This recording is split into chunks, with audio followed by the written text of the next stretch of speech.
The rain felt like punishment. Zuri Adebayo stood before the black glass doors, water streaming down her face, though she couldn't tell any more where the rain ended and her tears began. Her phone screen glowed through the downpour, 8,500,000 Nigerian nairas. Due in 48 hours.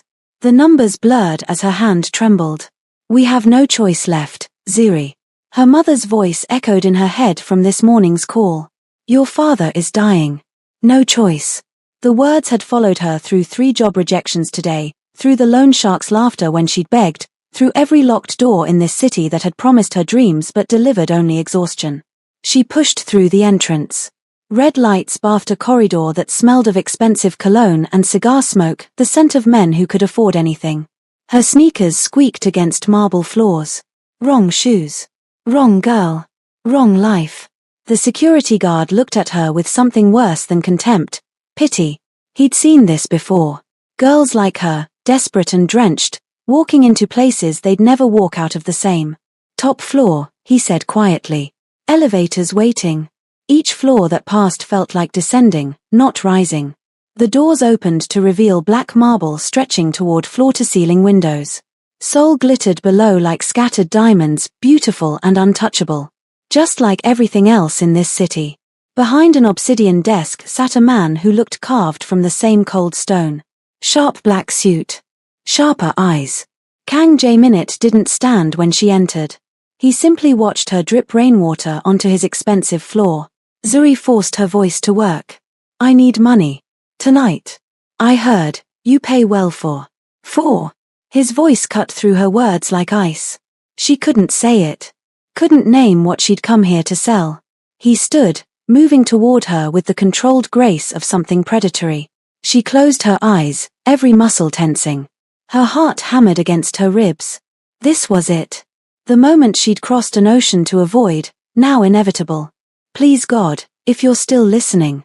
Please, she whispered, voice breaking. Just make it fast. If you're watching from Lagos, Seoul, or anywhere in between, hit that like button, because what happens next will shatter everything you think you know about this story. Subscribe, because this man is about to do something no Mafia boss has ever done. Silence stretched between them. She waited for hands that didn't come. For the end of the girl she used to be. Then his voice, unexpected and quiet, sit down. You're going to tell me why. Her eyes flew open. He'd moved back to his desk, gesturing to the chair across from him. Not touching. Not advancing. Just waiting. What kind of monster asks questions first? Zuri's legs barely carried her to the chair. She sat, water pooling beneath her, and the words came out in fractured pieces. My father. Lagos. He's dying. Her voice cracked. Lung disease. The hospital, they tripled the cost. Surgery or he has 3 weeks. She showed him her phone, the impossible numbers glowing between them. I work 3 jobs here. I sleep 4 hours. I've begged everyone. There's nothing left except. She couldn't finish. Her hands shook so violently she nearly dropped the phone. Jae-minute moved to a small bar cart. She tensed, expecting alcohol, liquid courage before the transaction. Instead, he poured water into a crystal glass and placed it in front of her. The gesture was so unexpected, so careful, that something cracked in her chest. Drink, he said. Not a command. An observation of her need. She obeyed, the water cool against her raw throat. What illness specifically? He asked, returning to his seat. Which hospital? How much exactly? The questions were clinical, precise. His voice remained cold, but his eyes, dark and unreadable, held something she couldn't name. Recognition, maybe. Or memory. Chronic obstructive pulmonary disease, she whispered. Mainland Hospital, Lagos. 8.5 million naira. She did the conversion in her head, about $20,000. For surgery, medication, 3 months recovery care. He typed something on his phone, his expression unchanged. You're 24. You've been in Seoul 14 months. You work as a cafe server, a convenience store night clerk, and you clean offices on weekends. Her blood went cold. How do you? I know everyone who walks through that door. His eyes lifted to hers. What I don't know is why you're a virgin. Heat flooded her face. How could you possibly? You carry yourself like someone who's never been touched. Like your body is still entirely your own. He leaned back. Until tonight, you believed it was. Shame burned through her. I used to pray, she said, voice hollow. Every night. I believed God would provide. That hard work and faith would be enough. She laughed bitterly. Now I'm here, selling the last thing I have left to a gangster. God must be laughing. God isn't paying attention, J. Minute said flatly. If he were, girls like you wouldn't end up in offices like mine. His phone buzzed. He glanced at it, and for the first time, something shifted in his expression, irritation. Boss. A voice came through the speaker, urgent. The shipment issue needs you now. We've got 2 crews ready to kill each other at the dock. I'm busy. Silence crackled on the other end. Boss, you never. Minute sook. J. Minute's voice dropped to something dangerous. Handle it. He hung up. Zuri stared. Even she, who knew nothing of this world, understood what she'd just witnessed. Men like him didn't delay business. Especially not for girls like her. Her eyes drifted to the photographs on his desk.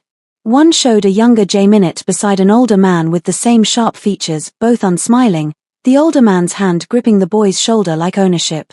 Another showed a different man entirely, older than J. Minute, handsome, posed beside a stunning woman in a wedding dress. They looked like royalty. Like people who'd never known rain or desperation. Your brother, she asked. Taehyun. The boss. Something bitter crept into his voice. I'm just the wolf who does his hunting. Before she could respond, J. Minute stood. His hands moved to his collar, fingers working the buttons of his shirt. Zuri's breath caught. Here it was. The moment she'd braced for. The price she'd agreed to pay. She closed her eyes again, willing herself to disappear inside her own head. To become numb. To survive this the way she'd survived everything else Soul had thrown at her. But instead of approaching, she heard fabric rustle. Then his voice, quiet and strange. Open your eyes. She did. J. Minute had turned around, his shirt open, his back facing her. And Zuri forgot how to breathe. His back was a map of violence. Scars crisscrossed his skin, some old and silvered, others newer and still pink. Burns. Knife wounds. Marks that told stories of systematic torture, of pain inflicted not in passion but with cold precision. These weren't the scars of street fights or gang wars. These were lessons carved into flesh. What? She whispered. He didn't turn around. You think you're the only one who ran out of choices? J. Minute's voice came quiet, almost distant. These are from my father. Training. Punishment. Lessons. He traced one long scar across his shoulder blade. This one, I was 12. I hesitated before shooting a rival's dog. My father said mercy was weakness. He turned to face her, and Zuri saw more scars across his chest, his ribs. A burn mark shaped like a cigarette near his collarbone. You think selling yourself is your only option. His eyes locked onto hers. I thought obeying was mine. Becoming the monster he wanted. Letting him carve away everything soft until only the weapon remained. He pulled his shirt back on, his movements slow, deliberate. I was wrong. So are you. Zuri's mind reeled. I don't understand. I'm going to pay your father's medical bills. All of it. He buttoned his shirt with the same precision he'd unbuttoned it. Every naira. The words didn't make sense. What? Condition, you work for me. Legitimately. He sat back down, pulling out his phone. I run underground businesses, yes. Money laundering, gambling, protection. But I also own 3 legal tech startups. Software development, digital marketing, app design. He looked up. You said you're a digital illustrator. Prove it. I don't. You keep your dignity. I get an employee. Your father lives. He started typing. I'll transfer half tonight. The rest when you start Monday. Sign a contract. Pay taxes. Normal work. Zuri felt like she was drowning in air. Why would you do this?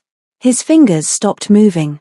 For a long moment, he stared at the screen, and when he spoke, his voice carried a weight that made her chest ache.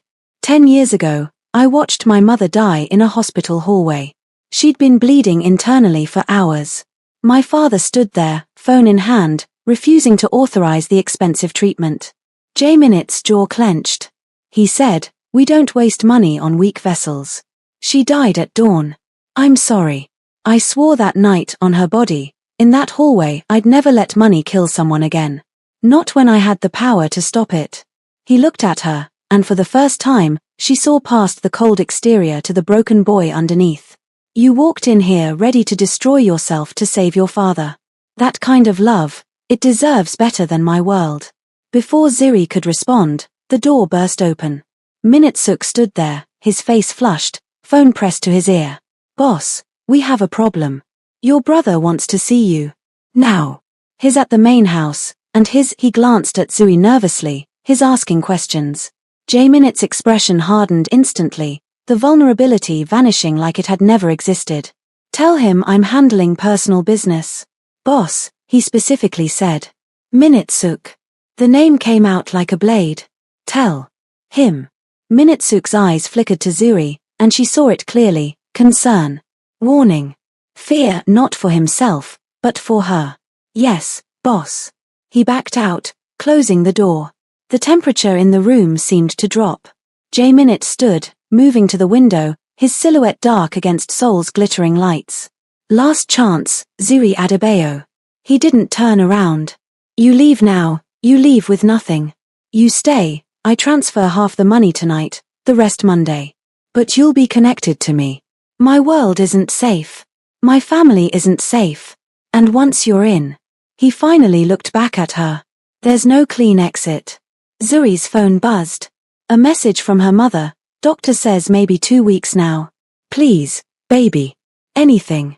She saw her father's face, the man who'd carried her on his shoulders through Lagos markets, who'd sold his taxi to pay for her art supplies, who'd hugged her at the airport and whispered, "Go make us proud." She stood, her legs steadier now, and crossed the room. Jaminet extended his hand. Not a handshake. An offering. A lifeline wrapped in thorns. "I'll stay," Zuri said, and placed her hand in his. His fingers closed around hers, warm, surprisingly gentle, and absolutely certain. "Then welcome to the dangerous side of survival," he said quietly. As he released her hand to pick up his phone, beginning the transfer, Ziri heard Minitsuk's voice through the door, muttering to someone, "Taehyun won't like this." Not at all.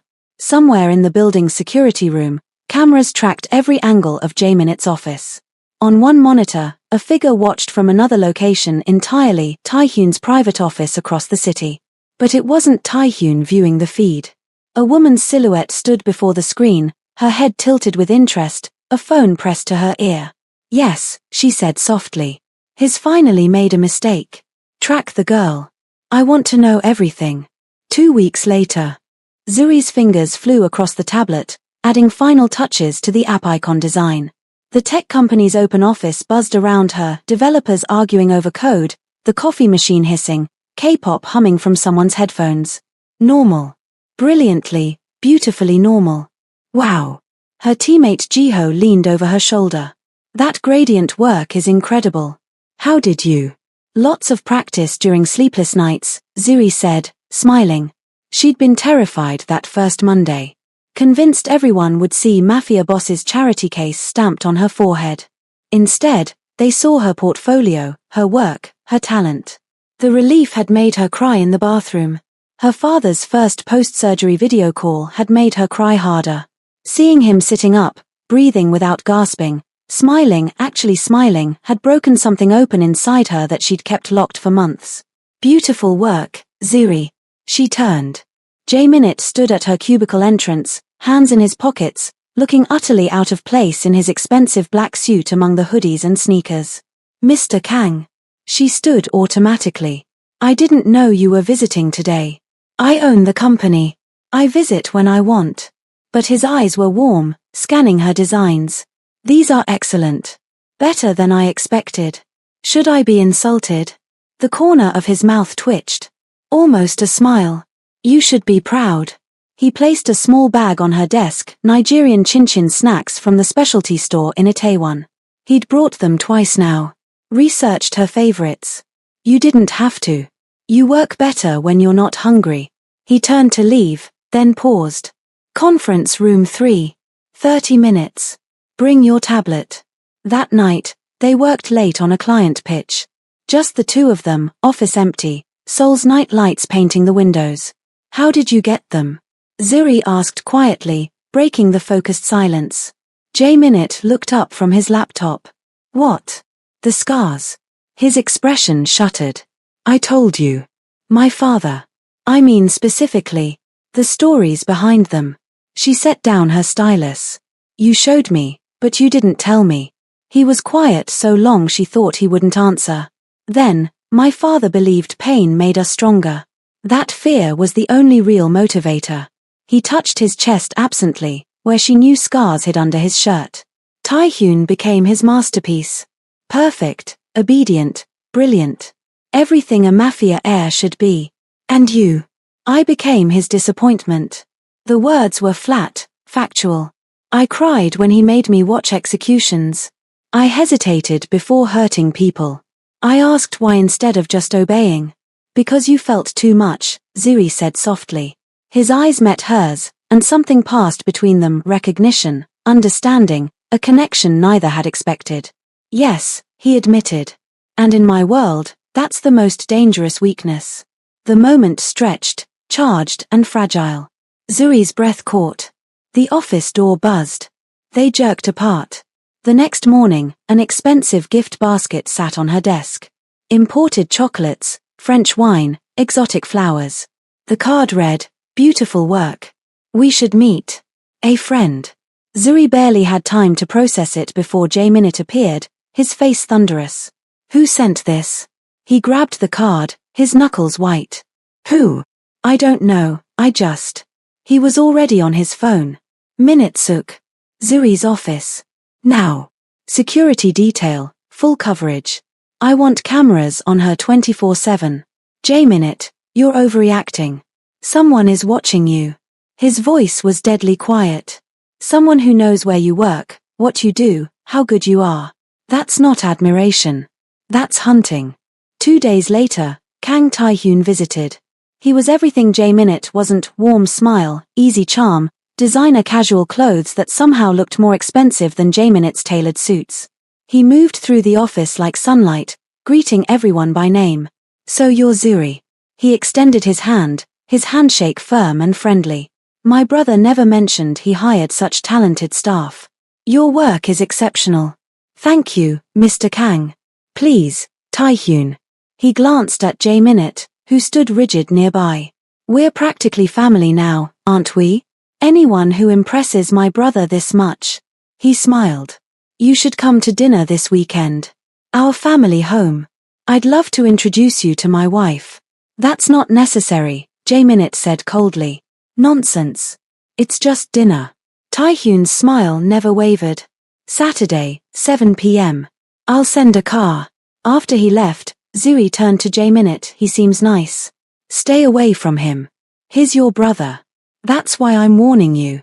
J-Minute's jaw clenched. Trust me, Zuri. Whatever you think you see in Taehyun, it's a mask. We all wear them in my family. His is just prettier than mine. That evening, Minute-suk appeared at J-Minute's office door, his expression troubled. Boss, we need to talk. About the girl. Her name is Zuri. About Zuri, then. Minute-suk closed the door. What if she's a plant? Rival families have tried this before. Pretty girl, sob story, gets close to you. She's not. J-Minute's voice was absolute. How can you be sure? Because I watched her almost destroy herself to save her father. Because she still has nightmares about that night she came to my office. She thinks I don't notice when she zones out. Because everything about her is real. He looked at Minute-suk. She's not a plant. She's a target. 3 days later, Zuri's father called post-recovery, walking, breathing clearly, making jokes. She took the video call in J-Minute's office, and when her father's face filled the screen, healthy, alive, laughing, she broke down completely. J-Minute stood awkwardly, then sat beside her. Slowly, carefully, he pulled her into his arms. He held like someone unpracticed in comfort, stiff, uncertain, but genuine. His heartbeat thundered against her ear. Thank you, she whispered into his chest. Thank you for giving me my father back. His arms tightened fractionally. Thank you for reminding me I'm still human. She pulled back, looking up at him. Their faces were inches apart. His eyes dropped to her lips. His phone shattered the moment. Later, reviewing security footage, they saw it, a figure following Zuri from the office to the subway. In one frame, the stalker's sleeve rode up. A tattoo marked his wrist. The Baekseong Mafia symbol. Someone from inside was hunting her. The Kang family estate made Jae-min's office look modest. Zuri stepped out of the car into a world of manicured gardens, stone fountains, and architecture that whispered old money and older blood. Stay close to me, Jae-min murmured, his hand hovering near her lower back. Taehyun greeted them at the entrance, all warmth and brotherly affection. Jae-min and Zuri, welcome.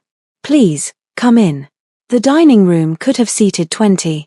Instead, 4 places were set at one end of a table that gleamed like dark water.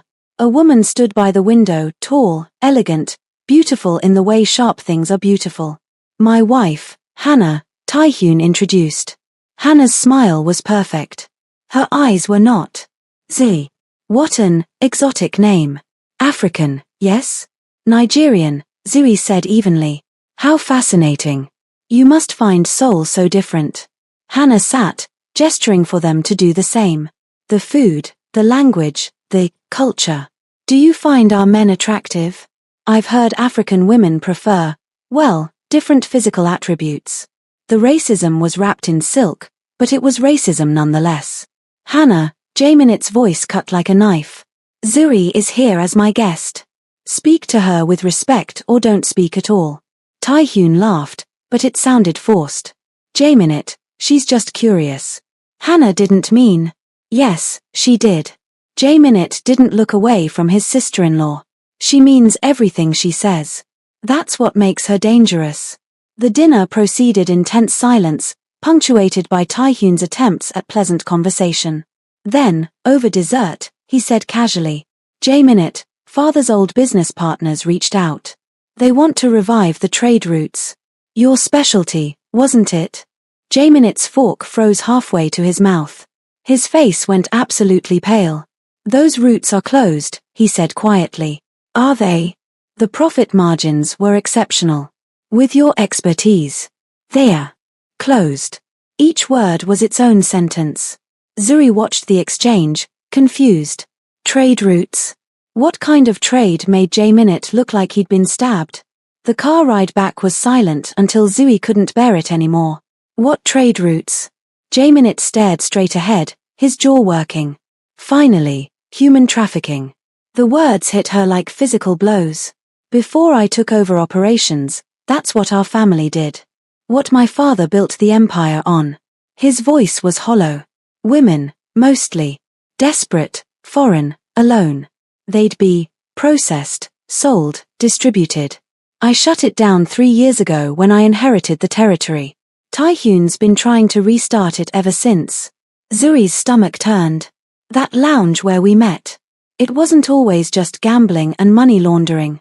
It was where they processed women. He finally looked at her, and his eyes were haunted. I inherited that location and converted it. Made it clean. But Taehyun wants it back. Wants the whole operation back. That's why I felt so wrong there. Her voice came out strangled. That's why the guard looked at me with pity. He thought. You walking in that night desperate, foreign, alone, you looked exactly like the women they used to bring through. Jae-min's hands gripped the steering wheel until his knuckles went white. Taehyun thinks I brought you in as product. He's been monitoring you, waiting for me to process you, to fall back into the family business. When you didn't. He got suspicious. Started asking questions. Watching you. Jae-min pulled the car over abruptly, turning to face her. Zuri, I need you to understand something. My mother, she wasn't sick. Zuri's breath caught. She was killed by one of the clients who got violent during a transaction she witnessed. My father covered it up. Called it an accident. Told everyone she'd had a heart condition. His voice cracked. Taehyun believed him. Believed everything father said. But I was there that night. I saw the bruises. I heard her screaming. That's why you shut it down, Zuri whispered. I swore on her grave I'd end it. Every route, every contact, every piece of that machine. He took her hands. You saved me that night without knowing you were saving yourself too. Because looking at you, seeing what you were willing to do to save your father, I remembered why I burned it all down in the first place. What do we do now? I'm going to burn Taehyun's operation to the ground.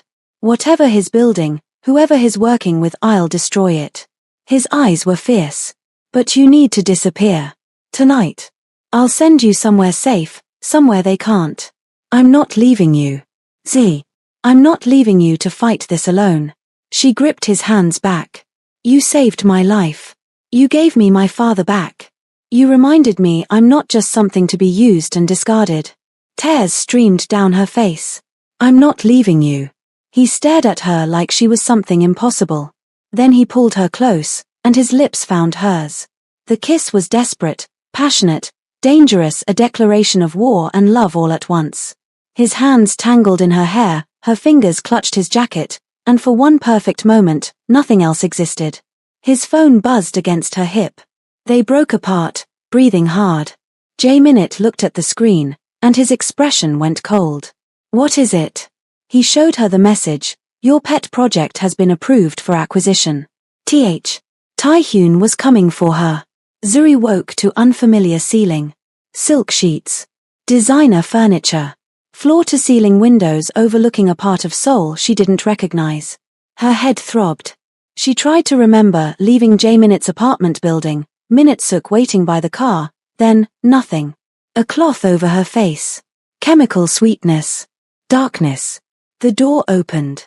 Taehyun entered, carrying a tray with tea and pastries, still wearing that warm, concerned smile. You're awake. Good. Don't be afraid, Ziri. I'm protecting you from Jae-minute. She sat up too fast, the room spinning. What, where? My private residence. Somewhere safe. He set the tray on the bedside table. I'm sorry about the chloroform, but you wouldn't have come willingly, and I needed to get you away from my brother before he destroyed you completely. You kidnapped me. I saved you. He sat in the chair across from the bed, his expression earnest. Ziri, my brother is sick. Obsessive. He ruins everything he touches. Our mother, his previous relationships, every legitimate business he's tried to run. He pulled out a tablet, showing her photos. Jae-minute standing over blooded bodies. Police reports with his name. Kill orders bearing his signature. This is who he really is. A monster playing at humanity. Taehyun's voice was gentle, pitying. He's using you to rebel against me, against the family.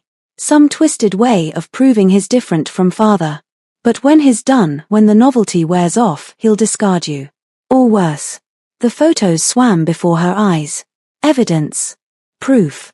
But something in her chest rejected it. He saved me, she whispered. He trapped you. Made you dependent. Classic predator behavior. Taehyun leaned forward. I can help you disappear properly. New identity, new city, money for your father's continued care. All you have to do is walk away. Across the city, Jae-minute tore his office apart. The desk went over. The chair through the window. Papers scattered like snow. Minute-suk stood in the doorway, phone pressed to his ear, coordinating search teams. Boss, we'll find her. I swear. You were supposed to be guarding her. Jae-minute's roar shook the walls. She was your responsibility. I know. I'm sorry. The driver, he was one of ours, I verified. Then someone got to him. Jae-minute grabbed Minute-suk by the collar. If he hurts her, I'll kill him. Brother or not. Blood or not. I will end him. Minute-suk's eyes widened. Boss. I love her.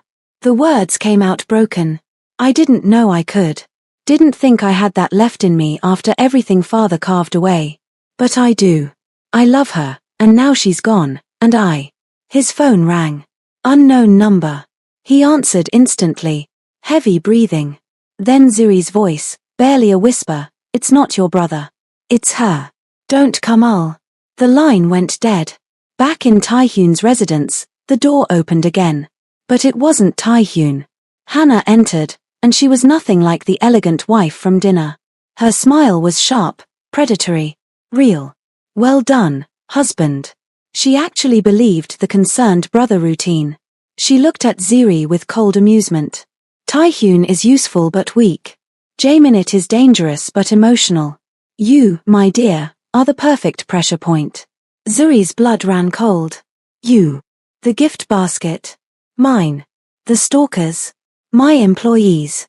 The whole elaborate dance to make Jaeminit paranoid and protective. Hannah laughed. All me. I've been building my own empire using their family name. Restarting the trafficking routes, expanding territories, making real money.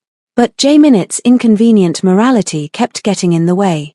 Hannah, maybe we should. Taehyun started. Quiet. She didn't even look at him. To Zuri, you have two choices. Convince Jaeminit to rejoin the old trade, use whatever influence you have over him, or I'll frame him for crimes that will put him in prison forever. Murder, trafficking, terrorism. I have the evidence planted. One phone call. Either way, you're my leverage now. Hannah pulled out a phone. And leverage only works if it's threatened. Taehyun, you can't let her. But Taehyun looked away, and Ziri understood. He didn't know the full extent of his wife's plan. He thought this was about protecting family honor, keeping Jaeminit in line. He had no idea he'd married the real monster. Hannah left, locking the door. Ziri searched frantically and found it. A phone hidden in a drawer, probably from a previous victim. Battery at 3%. She typed fast, it's not your brother. It's her. Don't come alone. Send. The door burst open. Hannah stood there, fury twisting her beautiful face. She grabbed the phone, smashed it against the wall. Clever girl. But it doesn't matter. She smiled. He'll come anyway. Men like him always do. And I'll be ready. Jaeminit stared at his phone screen, the incomplete message burning into his retinas. It's not your brother. It's H. H, not he. Ha. Hannah. The name tasted like poison. He called Minitsuk immediately. Gather every piece of evidence we have on Hannah. Financial records, shell companies, communication logs. Everything. Silence on the other end. Then, boss, you were already investigating her? For 6 months. Jaeminit was already moving, grabbing his jacket, his gun. I noticed discrepancies in family accounts. Money moving through channels I'd shut down. I just needed proof before accusing my brother's wife of being a criminal mastermind. What's the play? I'm going to Taehyun. Meet me at the main house in 20 minutes. Bring the files. The confrontation happened in their father's old study, surrounded by the ghost of the man who'd destroyed them both in different ways. Taehyun sat behind the desk, his usual composure cracking when Jaeminit spread the evidence across the mahogany surface. Bank statements. Shipping manifests. Encrypted messages decoded. Communications with their father's old trafficking contacts. All signed off by Hannah. No. Taehyun's voice was barely a whisper. She wouldn't. She did. She's been rebuilding the trade routes for 2 years. Using your name, your authority, your trust. Jaeminit leaned forward. She took Ziri. She's been manipulating both of us, keeping us divided while she built an empire on our family's worst sins. Taehyun's hands shook as he flipped through the documents. His perfect world, his perfect wife, shattering with each page. I thought I was protecting our family, he said finally, voice hollow. I thought you were the problem. Weak. Emotional. Destroying father's legacy. We both were blind, Jaeminit said quietly. To different things. You believed father's lies about strength. I believed you'd chosen them over humanity. We were both wrong. Taehyun looked up, and for the first time since childhood, his eyes held tears. She has your girl. Yes. Then we get her back. He stood, and in that moment, the brothers who'd spent years as enemies became allies. Together. In her prison, Zuri pressed her ear against the door, listening to Hannah's phone conversation in the hall. Yes, the shipment arrives Thursday. 24 this time. The warehouse in Incheon is ready. A pause. No, the brothers are too busy fighting over the girl to notice. Perfect timing. 2 days. Zuri's mind raced. 24 women about to be trafficked because this monster was using her as a distraction. She'd spent hours examining her room, and she'd found something, art supplies in the closet, probably from a previous victim. She'd also found official-looking letterhead in a desk drawer. Her hands moved quickly, her illustration skills put to horrific use. She forged a cooperation agreement, made it look official, aged it with coffee stains. Added signatures she'd copied from documents she'd glimpsed. When the guard brought dinner, she was ready. Hannah sent me here to work with her, not against her, Zuri said calmly, showing the document. Check with her if you want, but she'll be angry you doubted me. I'm supposed to be designing the new branding for the distribution network. The guard hesitated. The document looked real. And Hannah did have a temper. I need to send some files to my tablet, Zuri continued. The food delivery guy, can he take a note to my office? Just the address and access codes. The guard nodded slowly. I'll check with. Of course. But the deadline is tonight. If I miss it. She let the threat hang. He took the note. Inside, she'd written coordinates and SOS, Zuri in tiny letters along the margin. Praying someone, anyone, would see it.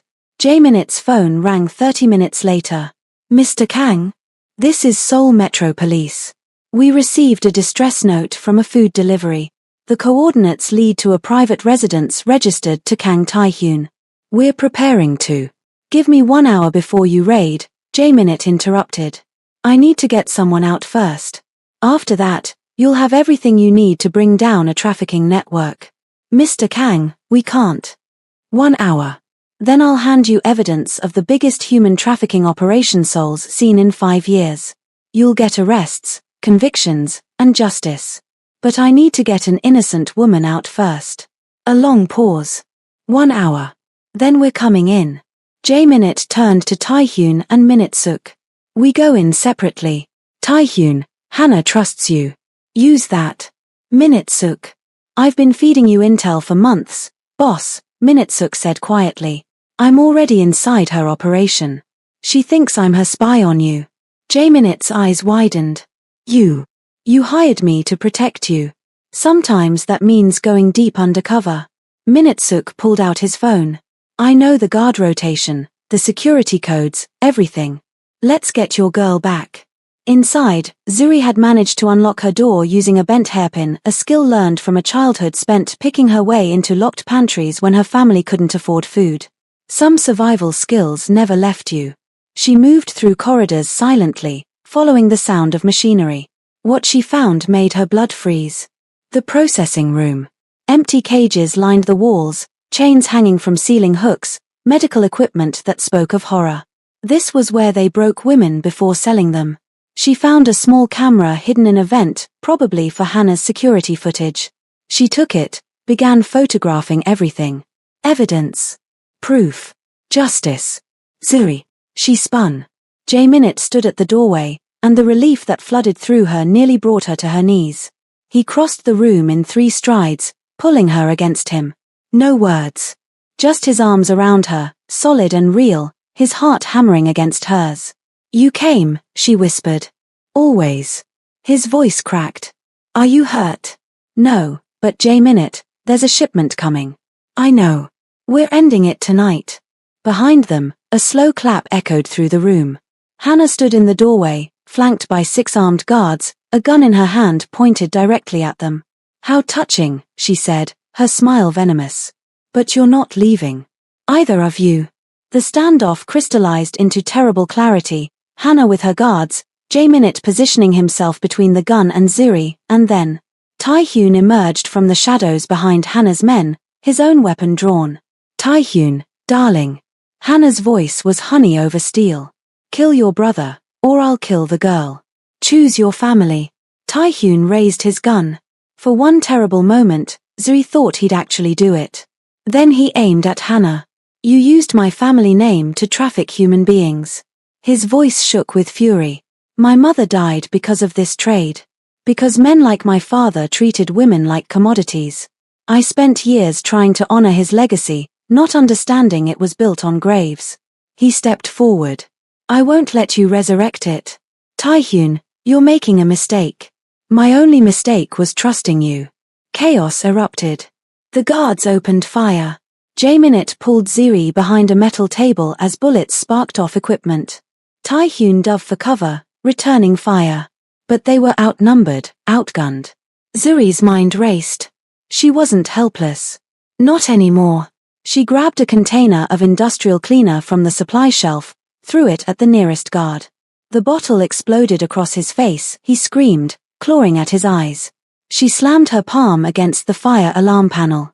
Sirens wailed, sprinkler systems engaged, water flooding the room. Smart girl. Jae-minute shouted over the chaos. Minute-suk burst through the opposite entrance with 4 men. Boss, let's even these odds. The fight became brutal and close. Jae-minute moved like violence personified, every scar on his body a lesson in survival he'd learned the hard way. He protected Ziri while dismantling guards with efficient, lethal precision. Taehyun and Hannah's confrontation was different, personal, years of deception exploding into raw violence. They'd shared a bed, shared vows, shared a life built on lies. I loved you. Taehyun's voice broke as their struggle crashed them against the cages. You loved the idea of me, Hannah spat back. The perfect wife. The obedient woman. I was building an empire while you played at honor. She kicked free, aimed her gun. Ziri threw another chemical container. It struck Hannah's arm, the shot going wild. You ruined my life, Ziri screamed. Used my desperation, but I'm not your victim anymore. Hannah, cornered and desperate, revealed her final card. You think I worked alone? Your father's old partners are here. They're taking over. You've won nothing. As if summoned, 3 men in expensive suits entered the old guard, the original architects of the Kang family's trafficking empire. But they were in handcuffs. Police flooded in behind them, led by a prosecutor Ziri had never seen before. The raid was perfectly timed, overwhelming. Jae-minute stepped forward, and his voice carried over the chaos. I've been working with prosecutors for 8 months. Every shipment, every transaction, every name. I documented it all. Built the case from inside. He looked at Hannah. You weren't rebuilding my father's empire. You were building your own prison. The prosecutor held up a tablet. We have 8 months of evidence. Financial records, communications, testimony. But we needed proof of active operations. He looked at Ziri. Your photographs from 30 minutes ago, the processing room, the equipment, the coordination notes you found, that's our conspiracy charge. The final piece. Zuri's impromptu evidence gathering had sealed the case. Hannah's face twisted with rage. No. No. She lunged, a knife appearing in her hand, heading straight for Zuri with desperate, murderous intent.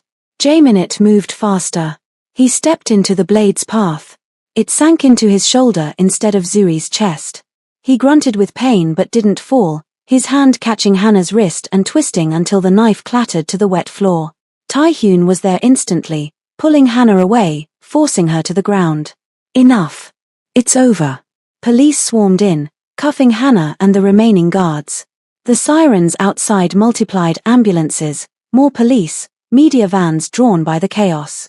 Zuri caught Jae-minute as he swayed. You're bleeding. Shoulder wound. I've had worse. But his face was pale, his breathing shallow.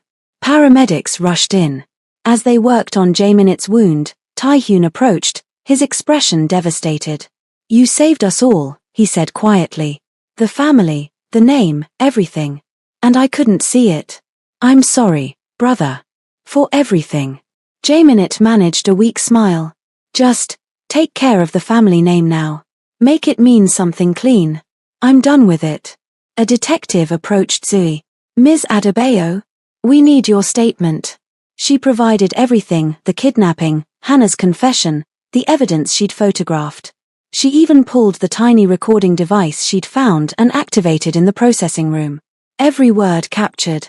You were incredibly brave, the officer said with genuine admiration. I was incredibly scared, Zui corrected, watching paramedics load Jae-minute onto a stretcher. But I had a reason to survive. She climbed into the ambulance with him, holding his uninjured hand. His eyes fluttered open. Did we win? He asked, voice drowsy from pain medication. Zuri squeezed his hand, tears streaming down her face. We survived. That's better. His smile was real this time. Yeah, it is. 3 months later. The gallery lights cast soft shadows across Zui's exhibition. Scars and Silk, the title hung in elegant letters above her collection. Each piece told a story, desperation transformed into hope, darkness carved into light, survival evolving into life. Her father stood before the centerpiece, tears streaming down his healthy face. Her mother held his arm, both of them dressed in their finest, pride radiating from every pore. My daughter, her father whispered in Yoruba. You turned pain into beauty. International press clustered around, cameras flashing. From desperation to inspiration, the headlines would read tomorrow. But tonight, Zuri only cared about one person's opinion. J-Minute stood across the room, no longer the cold Mafia enforcer but something softer. He'd left the Baekseong organization officially, transferring his territories to Taehyun, who was slowly, painfully, transforming the family business into something legitimate. Now J-Minute ran an anti-trafficking non-profit, using his dark knowledge to dismantle the networks he once knew intimately. His scars, once symbols of shame, had become his credentials. Proof he understood the darkness he fought against. This one, he said, studying a painting of hands reaching through rain, this is us. The night we met, Zuri confirmed. They were taking things slow. Therapy twice a week, separately and together. Learning to trust, to communicate, to build something real from the wreckage of their pasts. No rushing toward marriage, but a deep, genuine commitment that grew stronger daily. Minute-suk ran security for the non-profit now, still protecting his boss, just in a different battlefield. Taehyun visited monthly, bringing business updates and slowly, carefully, rebuilding the brotherhood their father had destroyed. Hannah's network had been completely dismantled, 4 to 7 women rescued, given new lives, new hope. Zuri volunteered with them, using art therapy to help survivors reclaim their voices. Later that night, Zuri and J-Minute walked along the Han River Bridge, Seoul's lights reflecting off the water like scattered stars. She traced the scar on his collarbone gently. These are my favorite parts of you. You know I'm still broken in places. His voice held vulnerability he'd never have shown 3 months ago. So am I. She smiled. We'll heal together. That's the point. J-Minute reached into his pocket, pulling out a simple silver bracelet. Not a ring, too soon for that, and they both knew it. But a promise nonetheless. For when you're ready, he said softly. She held it up to the light, reading the engraving, you made me fast into slow. Tears blurred her vision. That desperate whisper from their first night, please, just make it fast, transformed into something beautiful. He'd made everything slow, the healing, the loving, the living. Taught her that rushing through pain only made it last longer. It's perfect, she whispered.